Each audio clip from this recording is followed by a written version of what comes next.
Crimson Trace's laser saddle is a feature-packed laser sighting solution for Mossberg 500, 590, and 590 Shockwave 12-gauge shotguns. Available as a red or green laser. Buy it now at crimsontrace.com. Today on Tom Gresham's Gun Talk, it's a digital platform to connect Second Amendment activists on a national scale. Plus, legislative updates from Utah, a pro-gun candidate in Florida gathering signatures to get on the ballot, and more. As always, call 866-TALK-GUN with your comments, questions, and range reports. And now, here's Tom. Well, if it's Sunday, it must be Gun Day. Hey, I'm Tom Gresham. Welcome. It is Gun Talk. Glad that you could be with us because, well, we're going to have some fun. In fact, you know my rule, right? If it's not fun, I'm not going to do it. We're going to do this thing until it's no longer fun. And so far, almost 25 years of doing Gun Talk radio, it's still fun. We're having a ball. We get to talk about guns and shooting and ammunition and the new stuff and the old stuff and collecting and how to store guns. And certainly we'll talk about self-defense with guns because it's a topic on the minds of a lot of people.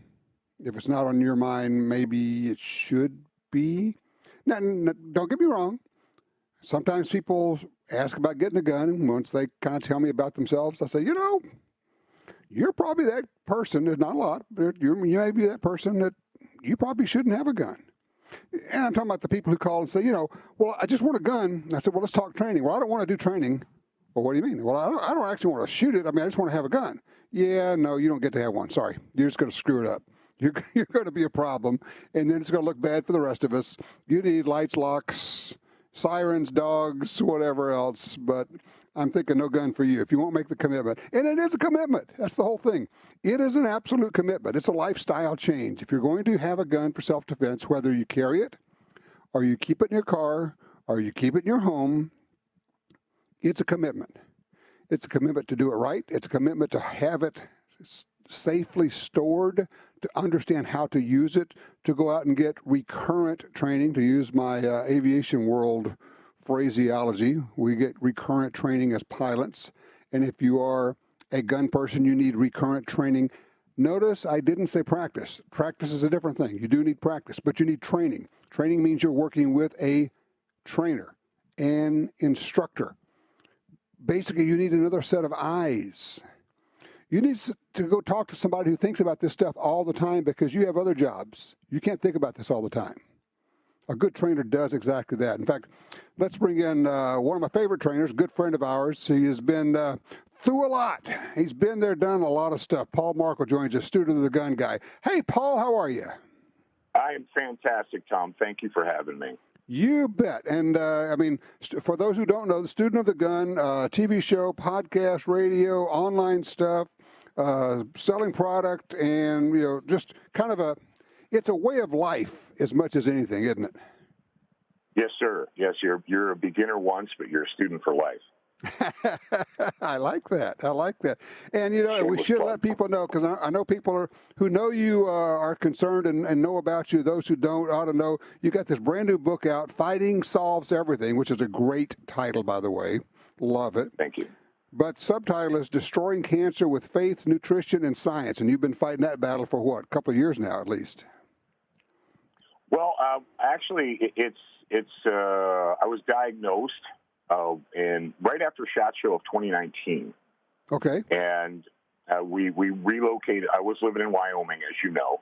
Right. And beautiful small town out in the mountains, but we needed to relocate to Salt Lake City so I could be close to a treatment facility. So that's what we did. Okay. And so as of today, right now, well, actually as of 3 months ago, I got the all clear, no more tumor, no more cancer, clean scan. But wow. I learned a lot, and all of what I learned, or at least a tremendous amount of what I learned, I put in that book. Yeah, and the book is terrific. It's called Fighting Solves Everything, Destroying Cancer with Faith, Nutrition, and Science. And you're a fighter. I mean, come on, you're a Marine, you're a cop, you've got all this background, you've done all this stuff, and, you know, you apply all of that life lesson to this, you know, and we've done videos together, we've done things. But I want to tap into you because you're now in Utah, and Utah has suddenly become this center of activism. I was looking at video online and actually on television of people at a gun rights rally at the state capitol. What's going on in Utah? Yeah, actually, we that was our Monday show on Student of the Gun Radio. We had a guy from the Utah Shooters Coalition. I don't know if that's exactly it, but he's basically a Utah Shooters Group telling people that Utah is experiencing, and when people think Utah, they think Mormons, they think hyper-conservatism, and so forth. But Utah's experiencing the same thing that every other Western state is. It's a Californization, where these leftists, they're like, oh, we don't like the taxes and we don't like the crowding, so we're going to go to your state and bring our psycho mentality with us, and try and screw your state up like we screwed up our previous one. It's like the definition of insanity. And so what we have, and now the vast majority of the state of Utah is a very conservative state, very Republican, very conservative.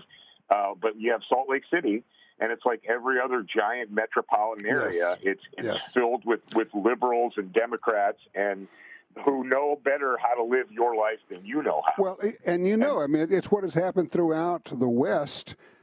Pick a state: Washington, Oregon, to some extent already Idaho, certainly Utah. Even in, believe it or not, in Montana, you've got the Californication of the states going on, and people coming in, and it's that old deal of, hey, we love the view and we love the lower prices on real estate, and we're going to come and make it California. Thanks a lot, pal. We're going to tell you guys how you should be living your lives. Yes, you because, dumb bumpkins. Well, it's the old deal that I've run into for most of my career, which is, well, if you actually really amounted to something, you would live in a big urban center, because, the only reason you don't is because you can't make it there. And the idea, they can't even fathom that somebody wouldn't want to live in the middle of a big urban center. But anyway, we digress. So Utah's experienced the same thing, which means you have people taking them to the state capitol, to the legislature, to basically pass more gun control laws. Right. They're trying to. They're doing it everywhere. And we talked about this years ago, how they figured they altered their playbook. The left altered their playbook a few years ago when they figured they weren't going to get gun control through on a national level. They decided to go ahead and to spread it out. And that's what Bloomberg's been doing. Soros, what they've been doing is they've been spreading it out. And they're like, well, we can't get it on a national level, but if we take, the death of 1,000 cuts, if we go to the local level and we put a bunch of money behind these leftist candidates, then we can get it in the states. I mean, look at Virginia. Look at Kentucky and Tennessee have red flag bills and all this nonsense. The reality is the Bloomberg money. I'm not sure, honestly, how much Soros is involved. He doesn't have to be. Bloomberg's got enough to do it all himself. That kind of money goes a long way in a state campaign. You can buy some candidates, you can sponsor them, you can put them in, you can put 20, 30, 50, 100 of your paid Moms Demand Action people in there wearing their red shirts. And we want to say, well, that's just, paid. Look, it has an impact. And the reason, here's the bottom line. The reason it has an impact is because they show up. And the world belongs to those who show up, right, Paul? Absolutely. That's the problem we had after Trump's election. And we've been beating this drum, and I don't know how long we have to keep beating it, but I guess for a while, that our side, well, and that's the big thing is our side doesn't want to be activists. Our side wants to work. We want to do our jobs. We want to live our lives. We want to be left alone. Left alone. Yeah. And the other side does not want to leave you alone. Well, they want to tell people how to live. And also, there's a certain amount of, I think, and I've always thought this for decades, that the left, people on the left, seek validation. Therefore, they love to belong to groups where they can pat each other on the back and congratulate each other. And those of us over on this side, we don't really need validation from anybody. We're okay with what we are, and so we don't need to join a group to say, hey, we're cool. But the problem with that is that means we also don't show up. And if you don't show up, the people who do will come out of the meeting and tell you what happened to you, what they're going to do to you at that point. So that's why that's the big difference now. Well, that's why we're not a democracy. because our founders were wise enough to understand that a democracy always devolves into mob rule. Right. Yes, exactly right. And it's why we have to have the Electoral College. Otherwise, you would have about 10 counties in the U.S. making the decisions for everybody else. Exactly. You know, at the end of the day, thank the Lord, we have the Bill of Rights. And the fact of the matter is the Bill of Rights, it is our bulwark, it is our strength, but it doesn't work unless we support it, unless we're educated about it, unless we believe that rights really and truly are inalienable. So in Utah, I see that people showed up. The word's getting out, and people, even in places where people are normally thinking, oh, we don't have to worry about that, that's not a big deal. And here's my question to you. I am wondering to what extent you think the example of what happened in Virginia is being recognized throughout the country. Well, I hope that it's being recognized tremendously, despite the fact that the big news media outlets, they hate it and they tried to downplay it and all that, but they can only lie so much. I mean, the facts are the facts, and tens and thousands of people showed up. But what we need to be concerned about, and you've been watching this in Virginia, so tens of thousands of people showed up to say, no, we don't want this. You don't have the authority. The answer is no. And what they did is they said, okay, that was nice. You can go away now. We're going to do whatever it is we want to do, regardless. And they still did it. All right. And the 1 minute I got left here, you are a really good trainer. If you have a tip for somebody who is carrying a gun or wants to carry a gun, if you had to just pick one or two, and you got 60 seconds, where are you going to lay on them? Step number one, if you haven't taken training in the last 2 years, you're wrong. Go take training. And like you said, you can't train yourself. You have to work with somebody who has another set of eyes, and you can't get around it. That's why we have football coaches and baseball coaches and strength trainers, because you need another set of eyes. And you'd be amazed if you close your mouth, open your ears, how much you can learn. That is it exactly, man. You nailed it. Paul Markel, thank you so much. If people want to know what you've been up to, what's the best place for them to catch you? Oh, it's super easy, studentofthegun.com. Okay, studentofthegun.com. Paul Markel. Thank you, my friend. I am so glad to hear you're doing well. Thank you. And the book is on Amazon and Kindle. All right, and the book is Fighting Solves Everything. Great title. You can also get the T-shirt that says that on it. Yeah, I bought one of those too. I bought the book. I bought the T-shirt. I'm in. All right. Paul Markel, thank you so much. Best to the family. 866-TALK-GUN. We are open lines now. Have you been buying anything? Are you thinking about buying anything? I got up early this morning. I'm online. I'm looking. I don't know why. I'm looking at lever action 35 Remington rifles. Is that just stupid? Maybe.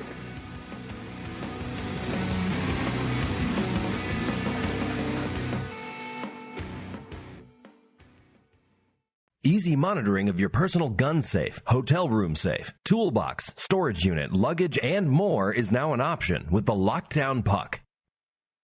All you need is a Wi-Fi connection to receive notifications from the Puck on your phone about an open door, any detected motion, and even temperature and humidity readings.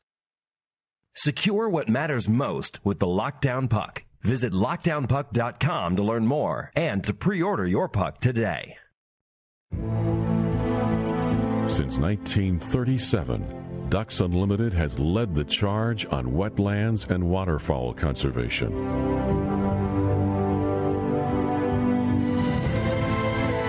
Wetlands reduce the effects of flooding and recharge our drinking water, but perhaps most importantly, they allow us to experience what makes the outdoors so great. Band together to rescue our wetlands. You got your carry permit, and that's good. But you know you could use more training. Get the DVDs, which have what you need. Springfield Armory presents Concealed Carry 1 and Concealed Carry 2 with Bata Group. Learn specific concealed carry skills from Top Gun fighting trainers. Get trained. Be prepared. This really is life and death. ShopGunTalk.com. That's ShopGunTalk.com. Why do hunters and shooters love the Ruger American rifle? With right-handed and left-handed versions, all-weather, Magnum, Compact, Predator, Ranch, and Scope package options, there's a Ruger American for everyone. Lightweight with an adjustable trigger and minute of angle accuracy, Ruger American rifles pack in the features. Is the Ruger American the best rifle on the market? See for yourself at your local retailer or at Ruger.com. That's Ruger.com.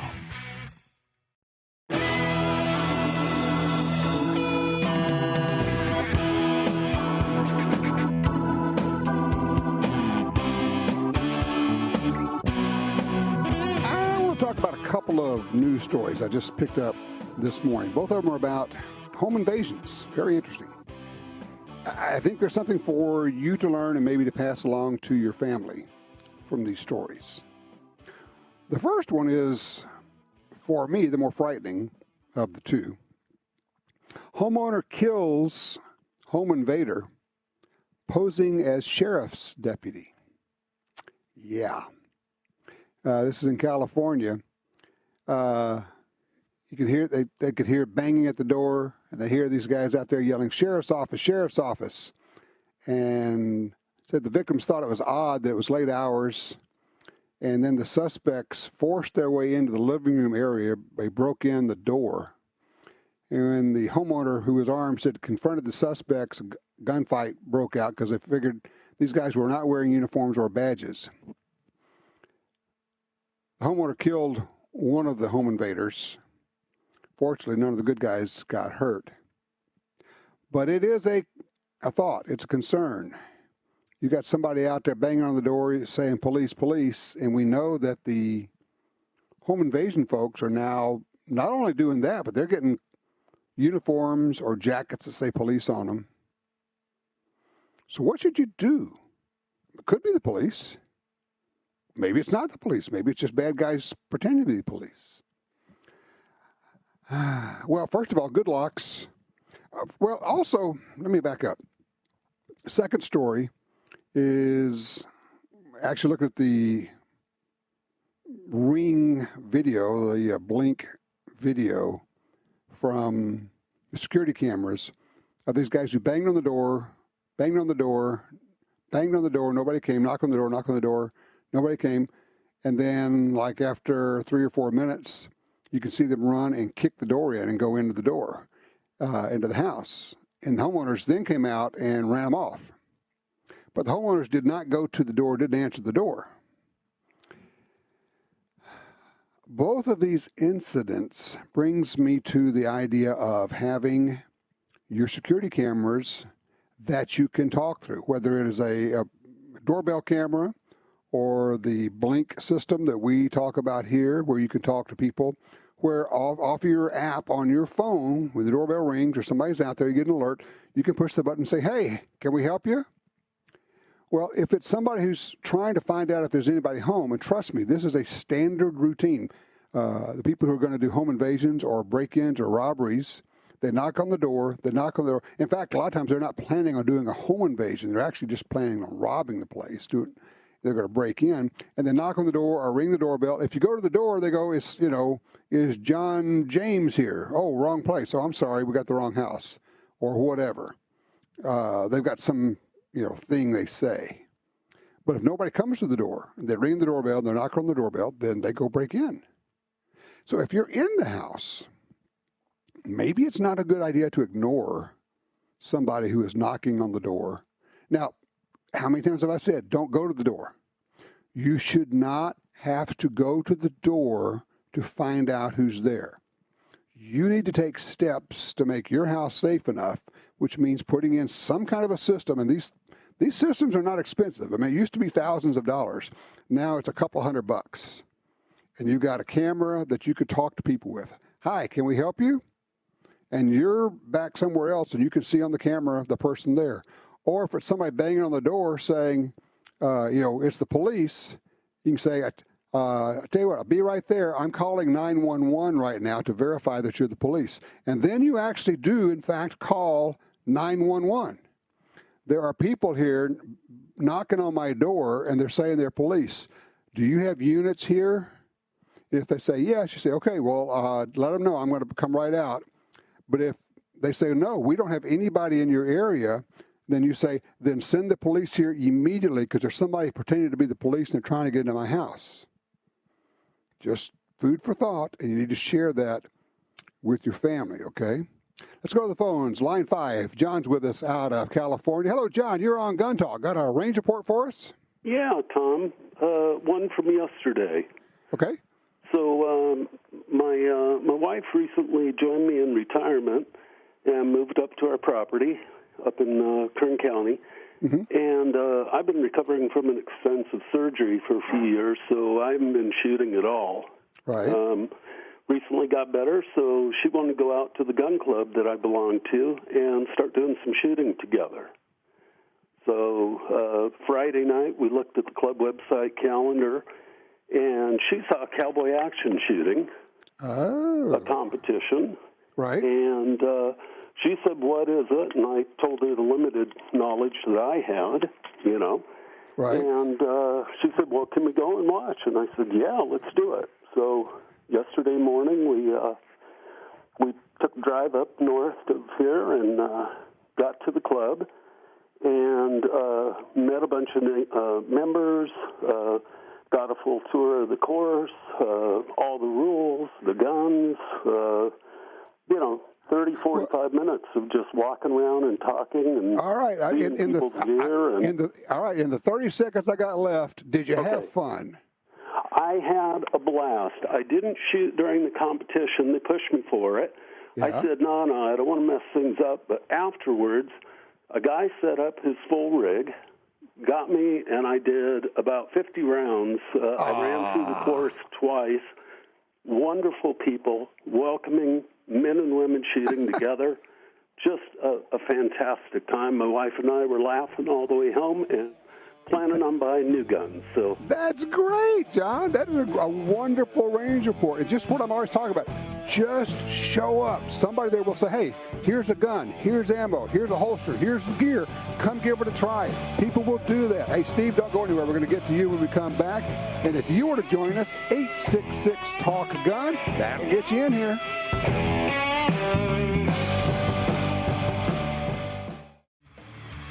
On Gun Talk, 1911 is more than a date, it's an icon. Now, here's Tom. Hey, welcome back. Tom Gresham, 866-TALK-A-GUN, or just call me at Tom Talk Gun. It's easier to remember that way, Tom Talk Gun. I mentioned I was looking at 35 Remingtons this morning, and Steve's got an idea about that. Line 1 out of Palmdale, California. Hey, Steve, what you looking at here? Hey, Tom, I came across the pump-action rifle I wasn't familiar with. I looked at it. It's a Remington Model 141 Gamemaster. Yes, that is a nice rifle, by the way. Yeah, it looked pretty interesting. I wasn't familiar with that. Had an interesting barrel, and the pump action, I couldn't even get it to work. I had to watch a video on YouTube to see how to work the action. I didn't purchase it. I did put it on layaway. It was a very good price. And I wondered how expensive is the 35 Remington ammo? It's not real expensive. I mean, it's right in there with other centerfire ammo. You're going to be paying about $1 a round, ballpark. But here's the thing. The ammo now is better than it used to be because Hornady is now making ammo in their Lever Evolution line. And what they have done is beforehand you couldn't have pointed bullets in these because they would stack one on top of the other with pointed bullets. The pointed bullets could hit the primer. Not so on the Remington 141, by the way, but in lever actions, yes. Because 141, I think that still had the spiral magazine tube in it, if I remember right. Yes, it does. That's weird looking, isn't it? It caught me was that magazine tube. I was like, wow, what is this? Okay, I'll tell you what that's about. They did that so that the pointed bullet in one round would not rest against the primer of the round on top of it. Because if it does that and you have that spring in here, when you shoot it with recoil, these rounds are bouncing back and forth. You could actually have the point of a bullet set off the primer of the round on top of it. So they spiral the tube so that the points were a little bit offset as it sat in the magazine tube. Oh, that makes perfect sense. Brilliant. But now you have Hornady's Lever Evolution ammo, 200 grain FTX bullet. They cranked up the velocity on it. I will just tell you, if that rifle is in good shape, that is such a sweetheart to operate. That's a slick. That's from back in the days when they really, really made nice guns. Yeah, it looked beautiful. So I went ahead and put money down on it, and then I went home and watched some YouTube videos. And there weren't a lot. There were not a lot of videos on that rifle, but what I did see, I'm glad I put the money down. So the other thing is that's a great cartridge. Are you a hunter? I am not a hunter. Okay. I haven't been hunting since I was a young boy with my dad. I just never picked it up. And my dad passed away when I was young, so I just never got into hunting. And nothing wrong with that. It's just that I was going to say, this is actually a really nice deer round and a deer rifle. But more than that, it's just unique and different. You take it out to the range, and people are going to say, what is that weird thing? And a pump action, and then it's got that spiral-looking magazine tube. I got to ask you. You said it had a good price. Do you mind telling us how much you're going to have to give for that thing? $450. That sounds good. Yeah, that's not bad at all, especially if it's in good shape. And you can find ammo. You can either the store can order it for you, or you can buy it online. But your local store can get 35 Remington ammo, no problem at all. Well, I think you got a good deal on that. I think that's a real find. Congratulations. Oh, thank you very much, and I definitely would like to call back in with a range report when I first take it out. That would be great. Have fun with it, man, and let us know how it works out, okay? I definitely will. Thank you, Tom. All righty. Hey, let's talk to Kevin before we get to our break here. He's on line 5 out of Knoxville, Tennessee. Kevin, what you got? I've got a 20 for 2020 report. Ooh, that was my concept of if we could get each person to devote 20 minutes a day in the year 2020 heading toward the election, we could be effective. So, okay, what'd you do? Well, I heard on the news report in my hometown that Tennessee was putting up a red flag law bill. Yes. Immediately went online, got the bill numbers, read the body of it, fired off an email. I have a Republican House of Representative rep and a Democrat senator. Sent off essentially identical emails to both of them. Got an immediate answer from the Republican via email. I thought, well, I didn't hear anything from the Democrat. I didn't think, probably he was for it. Yesterday, he called me. Called you on the phone? On the phone, not a representative of his, not someone from his office, wow. The senator. Okay. And asked me what my issue was with the bill, and I explained to him no due process, no way to defend yourself prior to confiscation. He assured me he is 100% behind the Second Amendment. He is 100% opposed to these bills and doesn't believe that they will make it out of committee. But he really appreciated me voicing my opinion on it. Wow. So how much time do you think you put on this? Maybe 15 minutes all total. By the time I got online, found the bill, read the body of the bill, and composed an intelligent-sounding letter. 15 minutes, you get an email response from one and a phone call from the other, which allowed you to have more impact by discussing it and saying the problem with red flag laws is there's no due process. You don't get to defend yourself before your property is taken from you, and you were able to explain it because you got to know that the Bloomberg moms are telling them exactly the opposite of we have to do this to save lives. So for that senator to be able to talk to you and get your viewpoint on it was huge. It blew me away that he called. It really did. Okay, so I mean, what you've just done is validated this concept that I had of you really can do a lot with 20 minutes. And if you did 20 minutes a day, it would be amazing how effective we could be. I mean, if somebody in the studio here says, well, it sounds like Kevin still owes us 5 minutes, though. All right. I also joined my local gun group, okay? My state organization. Okay, we'll let you off the hook.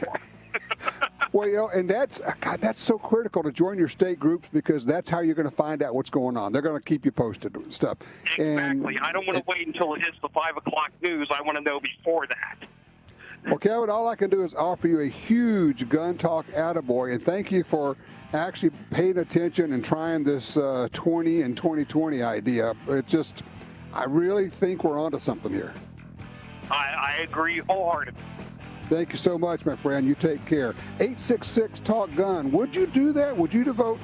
I mean, it's 20 minutes. You could do that over coffee. I mean, how long does it take you to drink 1 or 2 cups of coffee? You could do all this stuff while you're still having your coffee. 866-TALK-GUN. Have you found any weird guns like that Gamemaster 141? Would love to know about that. Tom Gresham here. Be right back with more Gun Talk.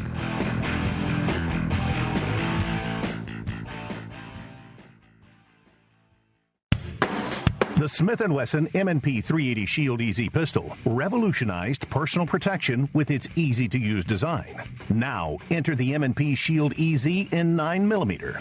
Built for personal and home protection, the Smith & Wesson M&P 9 Shield EZ pistol features the same easy-to-rack, easy-to-load, and easy-to-shoot design of the M&P Shield EZ series.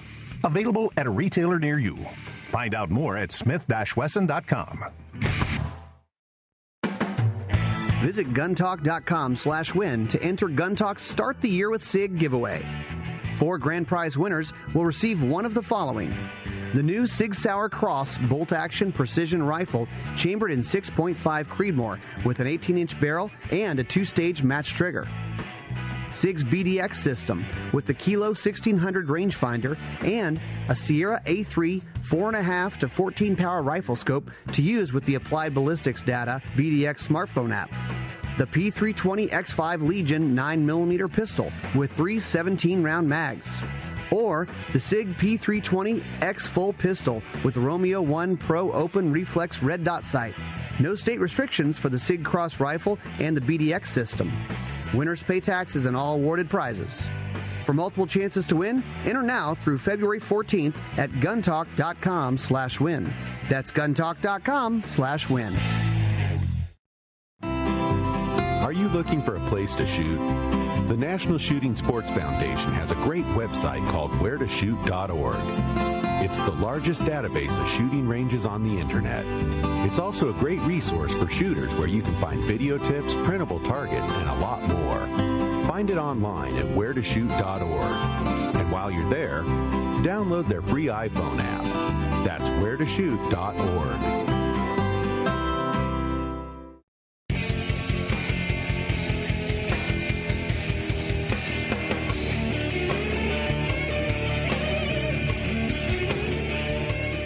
That's funny, just thinking about this old cartridge, 35 Remington. A lot of people don't even know what that is. You basically think of a 30-30, but necked up to 35. Not exactly, but close.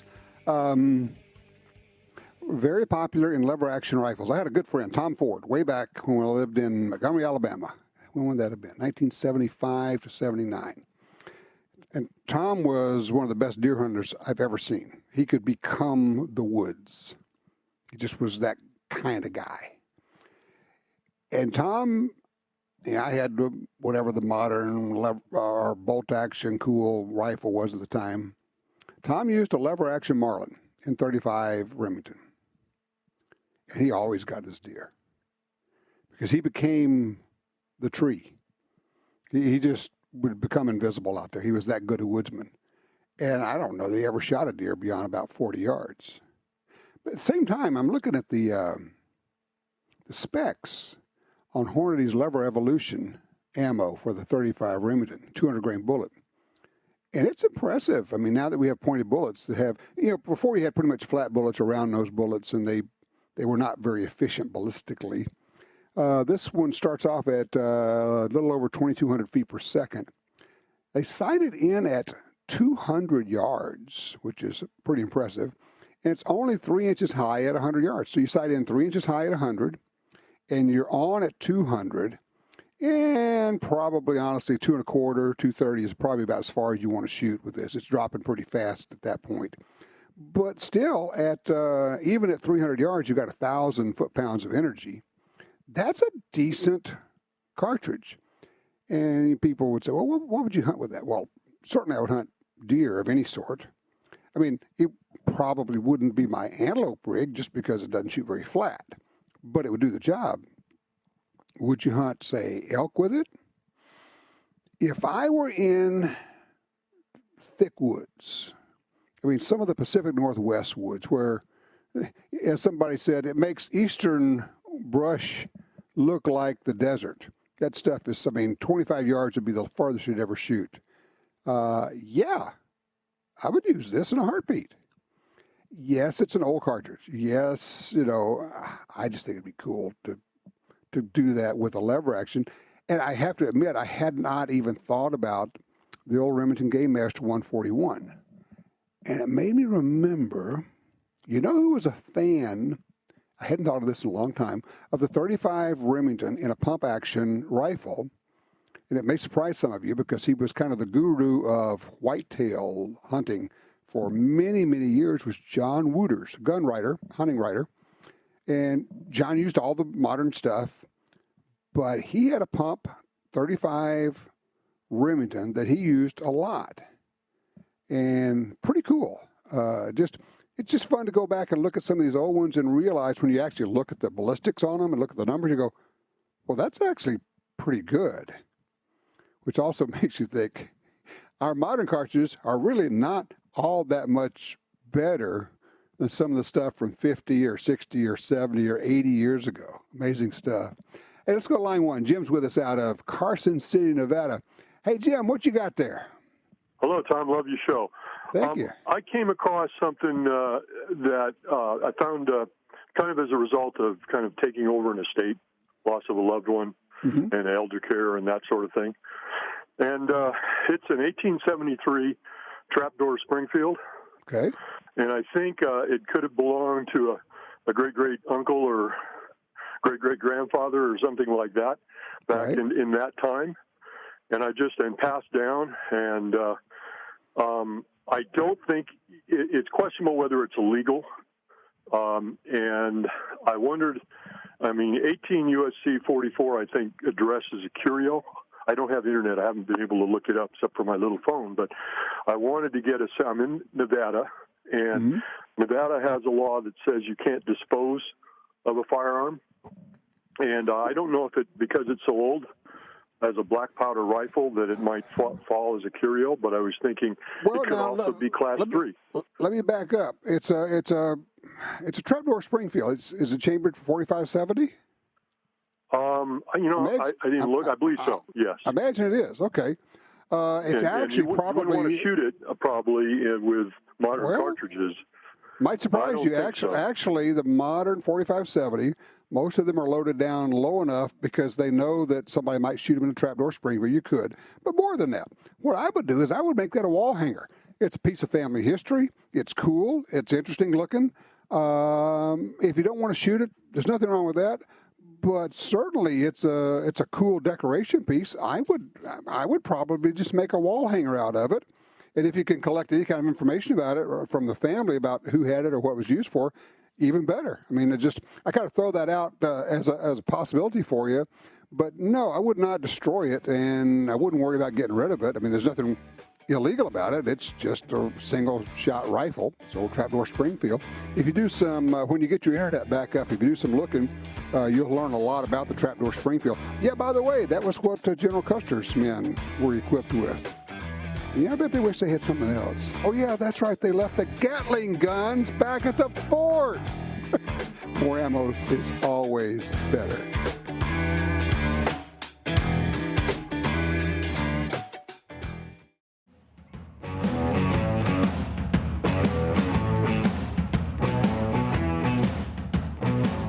Oh, yeah, and back to Jim, who just called in from Carson City, Nevada, about that trapdoor Springfield.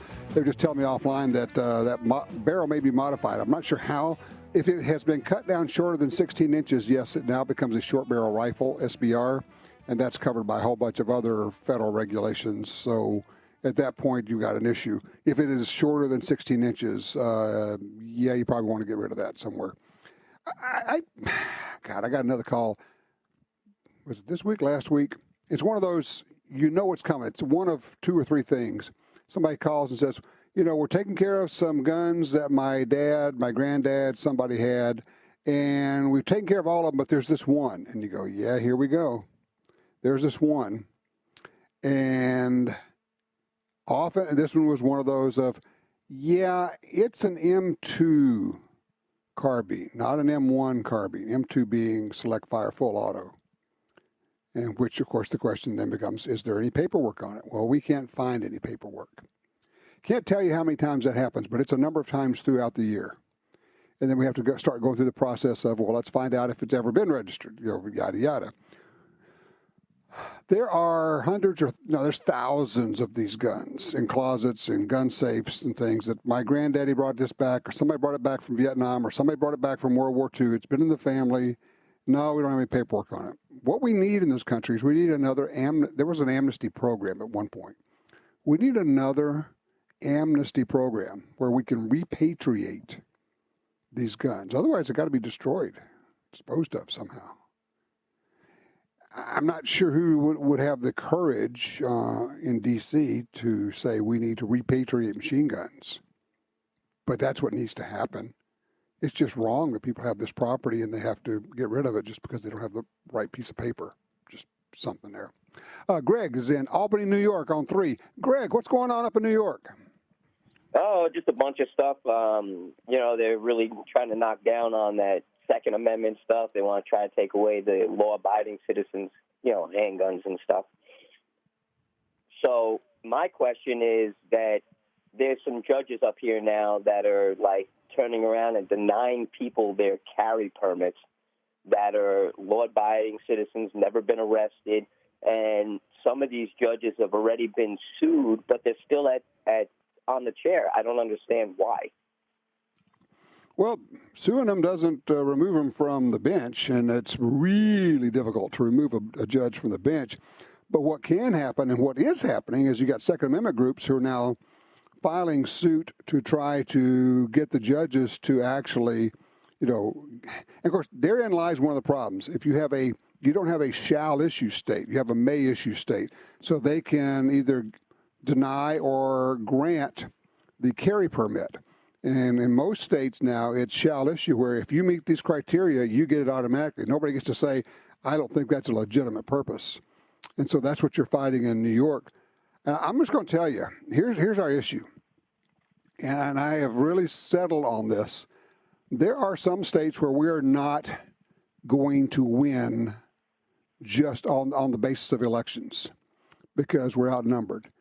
But where we can win is if we can get everybody to show up to the polls and vote, and we, frankly, this year reelect Donald Trump.